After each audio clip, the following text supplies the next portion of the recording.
안녕하세요. 델타원입니다. 이 채널은 개인 투자자를 위한 해외 선물 투자 가이드가 메인 컨텐츠입니다. 대부분의 투자자들은 주식에 대해서는 들어본 적이 있어도 해외 선물은 들어본 적이 별로 없으실 거예요. 관심이 범위가 넓어진 분들은 국내 주식만 아니라 해외 주식에 대한 투자 경험이 있으실 수 있겠지만 그쯤 되면 선물이나 옵션 같은 파생 상품은 쳐다도 보지 말라는 이야기를 함께 들으셨겠죠. 이런 이야기를 들으신 분도 있을 거예요. 선물이나 옵션은 원수에게 날려줘라. 그러니까 선물 옵션을 하면 필히 망한다는 이야기죠. 정말 그렇습니까? 그런데 왜 선물 옵션 시장이 오랜 역사를 가지며 여전히 살아남아 있을까요? 그리고 기관 트레이더들은 여전히 선물과 옵션 시장에서 왜 트레이딩을 하고 있을까요? 어쩌면 기관에서 마케팅하는 분들이 개인 투자자들을 해당 파생상품 시장으로 인도해서 기관 트레이더들이 재물 역할을 하게 되는 먹이 공급자를 하고 있는 게 아닐까요? 이 동영상은 주식은 조금 알고 있지만 해외 선물에 대해서는 잘 모르겠고 뭔가 해외 선물에 관심이 있으실 수 있는 개인 투자자들에게 올바르게 가이드를 해드리고 싶은 마음에서 제작해 보았습니다. 선물 거래가 무엇인지는 다른 동영상들을 참조하실 수 있겠고요. 한국에서는 선물거래법에 의해 시카고 거래소를 포함해서 해외의 거래소에 상장되어 있는 선물 상품을 한국이 증계회사인 증권회사나 선물회사를 통해서 거래하는 것을 해외 선물 거래라고 합니다. 한국 거래소에 상장되어 있는 수천 개 종목들이 있는데 그거 분석하기도 바쁜데 무슨 해외 거래냐 하실 분들이 있는데요. 주식은 세 가지 장세가 있습니다. 그림으로 좀 설명드릴게요. 이건 상승장이죠. 그리고 이건 뭐예요? 하락장입니다. 그리고 마지막으로 이건 뭐예요? 이건 조정장입니다. 그런데 주식은 이거 볼펜이 잘 안 나오네요. 상승장에서만 주식을 해야 됩니다. 하락장과 조정장에서는 주식을 쉬어야 됩니다. 네, 맞아요. 상승장에서는 무슨 종목을 사도 결국에는 벌 가능성이 높지만 이렇게 쉬어야 되는 구간에서는 뭘 해야 될까요? 특히 전업 투자자라면 생계를 위해서든 자신이 자산 증가를 위해서든 쉴 수는 없어요. 그럴 때 해외 선물을 하는 것입니다. 아주 많은 기회가 있어요. 바로 돈을 벌 수 있는 기회, 한편으로는 큰 손실을 볼 수 있는 기회. 네, 맞아요.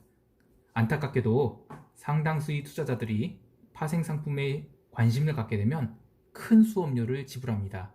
그러니까 큰 손실을 본다는 얘기죠.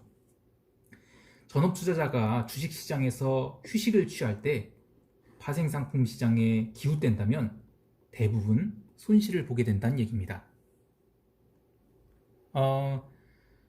제가 시장에 참여해 온 기간 동안 가장 쉬운 것이 무엇이냐라고 한다면 역시 주식 투자였습니다. 주식 투자는 정말 쉽습니다. 단지 쉴 때가 있는데 그때 쉬지 않고 투자를 하기 때문에 어려워지는 것이고 생각보다 그 쉬어야 하는 기간이 길기 때문에 투자가 어렵습니다. 그런데 저는 처음에 제도권 경력이 파생 상품으로 시작되었기 때문에 파생 상품보다 주식 투자가 더 쉽다고 생각한 건지도 모르겠어요. 대부분은 파생 상품보다 주식 투자가 쉽다고 얘기하고도 하고요. 오히려 선물과 옵션에 대해서는 의견이 다른데요. 대부분 선물보다 옵션이 더 어렵다고 합니다. 그런데 저는 선물보다 옵션 투자가 더 쉽게 느껴집니다. 무슨 소리냐? 이 금융공학이 꽂힌 옵션을 너무 만만하게 보는 것 아니냐라고 할 수 있는데요. 저는 옵션을 전공했습니다. 이 옵션이 다양한 전략들인 스트레저, 스트랭글, 스트립, 스트랩, 콘돌, 백스프레드, 콜레이셔, 풋레이셔, 타임 스프레드, 볼 트레이딩, 감마 트레이딩 안 해본 전략이 없어요. 또 규모도 여기서 공개적으로 언급하기는 좀 힘들지만 상상 이상으로 크게 또 오랫동안 했습니다. 크레딧 박스나 데빗 박스 같은 거 잘 모르실 거예요. 그런데 이거를 HFT 시스템을 만들어서 오랫동안 또 운영을 했었어요. 옵션 시스템 트레이딩도 해봤고요. 시스템 트레이딩 하는 회사에 투자도 해보고 그런 회사에 지분 투자도 해봤습니다. 정말 옵션으로 해볼 만한 것은 거의 다 해본 것 같습니다. 그런데 잘 들어보세요. 제가 힌트를 드릴 거예요. 제가 선형 상품인 선물이 어렵더라고요. 차라리 비선형인 옵션이 제가 투자하기엔 더 쉬웠어요. 무슨 이야기인지 하나도 모르겠다고요? 괜찮습니다. 아무튼 파생상품 트레이딩 관련해서 해볼 만큼 해본 사람이 지금 이 동영상을 녹화하고 있다는 것만 알아두십시오. 저희 그러한 경험이 개인 투자자의 파생상품 투자와 무슨 상관이냐고요? 제가 그런 경험을 해보니까 위와 같은 결론이 나왔다라는 것입니다. 개인 투자자는 분명 주식 투자를 해야 돈을 벌 수 있습니다. 그런데 주식 투자는 쉬워야 되는 구간이 반드시 있다고 그랬죠. 파생상품 투자도 쉬워야 할 때가 있어요. 그런데 그것이 주식 투자를 쉬워야 하는 구간과 일치하지 않을 경우가 많습니다. 그러니까 그런 구간에서 파생상품 투자를 하면 개인 투자자가 수익을 낼 수도 있다는 것입니다.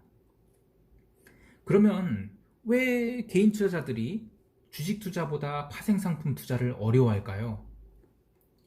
제 생각에는 첫 번째, 템포가 다르고, 두 번째, 리스크의 크기가 다르고, 세 번째, 분석이 어렵기 때문입니다. 뭔가 순서가 바뀐 게 아니냐라고 생각할 수도 있는데요. 주식은 이렇게 투자를 하죠. 일반적으로 탑다운 어프로치라고 하는데, 거시경제를 보고, 산업군을 보고, 개별 종목이 재무제표를 보고, 그리고 투자 심리를 보면 대충 분석이 되죠. 그렇지 않은 방법도 있습니다. 그런데 대부분 또는 저는 이렇게 분석을 합니다.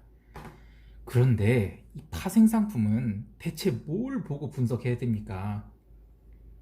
미국 주식, 또 글로벌 주식, 또 채권, 농산물, 원자재, 통화, 정말 분석할 게 너무 많죠. 그리고 그걸 어떻게 다 분석합니까? 분석 불가입니다. 그런데 이런 분석이 중요하지가 않다고요? 제 생각에는. 그러니까 템포가 다르다는 것을 가장 큰 어려움이라고 두었어요. 왜 그럴까요? 이 파생 상품에 대해서 분석하는 기법들이 되게 많아요.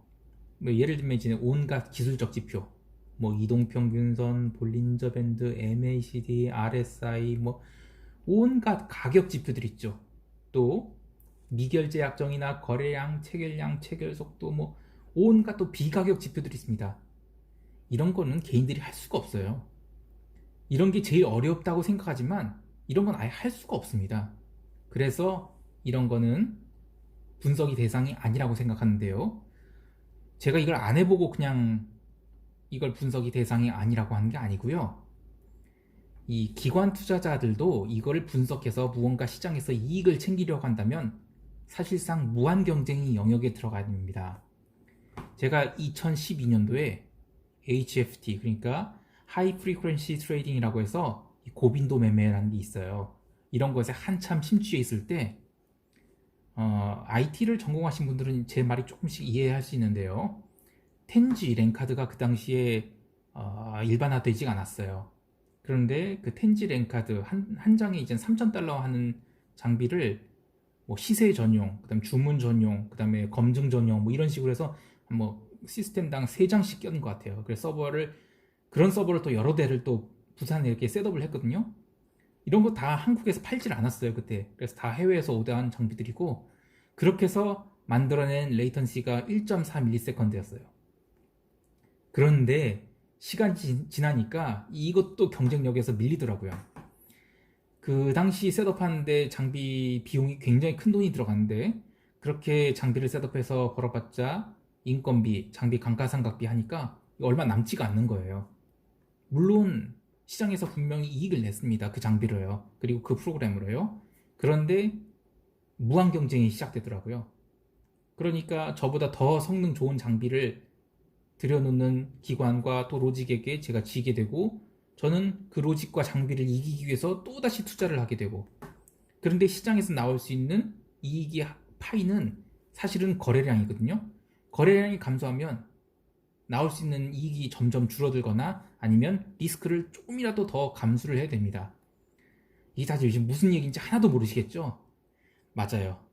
개인 투자자들은 이런 거 관심 가질 필요가 없기 때문에 제가 분석이 어렵지만 분석 같은 건 신경도 쓰지 말라는 것입니다. 그리고 템포를 맨 앞자리에 두었죠. 시장 템포가 정말 어려운 요인입니다. 왜 이걸 맨 앞자리에 두었을까요? 이건 다음 동영상에서 이어가도록 하겠습니다. 시청해주셔서 감사합니다.